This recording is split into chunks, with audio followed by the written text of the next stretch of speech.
তোর কোন কোন জায়গায় ব্যথালো বান্ধবী ললিতা, তোর কোন কোন জায়গায় ব্যথালো বান্ধবী আমি ললিতা। ললিতা না তো।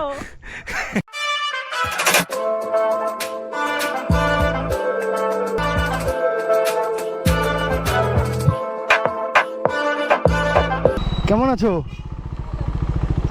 ভালো আছো? কখন আসছো এখানে? ও সরি সরি সরি, তোমাকে দাঁড় করিয়ে রাখলাম, চলো।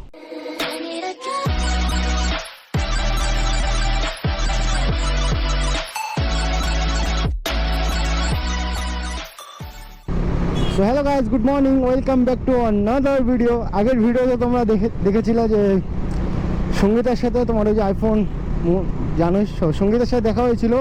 অ্যান্ড ওর সাথে আজকে একটু ঘুরতে যাওয়ার প্ল্যান আছে, রিকোয়েস্ট করেছিল আগের দিন, তোমরা দেখলেই। অ্যান্ড তো আজকে ওর জন্য ওর সাথে ঘুরতে যাওয়ার প্ল্যান আছে। অ্যান্ড যাচ্ছি, আমার সাথে পিকে বাবুও যাচ্ছে, ও পিছনে আছে। তো আজকেও যাচ্ছি সেম কার্শিয়াংয়ের উপরে, তোমার একটা পার্ক আছে, কি পার্ক বলে নামও সঠিক মনে নেই আর কি, ও চিনি, আমি সঠিক চিনি না, ওই আগে সাজেস্ট করলো। তো আমরা তিনজনে যাচ্ছি। অ্যান্ড সঙ্গীতাকে আগে থেকে উঠাতে হবে, ওর বাড়ির সামনে থেকে ওকে উঠিয়ে নিব। আপাতত আমরা দুজনই আছি। অ্যান্ড তো চলো আগে ওকে ওখান থেকে উঠিয়ে নিই। অ্যান্ড সঙ্গীতা তো এখানেরই কথা বলেছিল, এখানে ওই তো ওখানেই মনে হয়। হ্যাঁ হ্যাঁ হ্যাঁ, যাক, ফোন করতে হলো না, দাঁড়িয়ে আছে। কেমন আছো? ভালো আছো?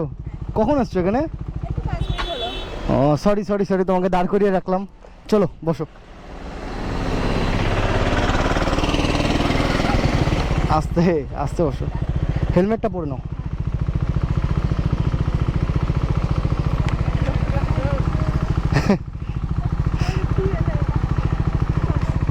চলো,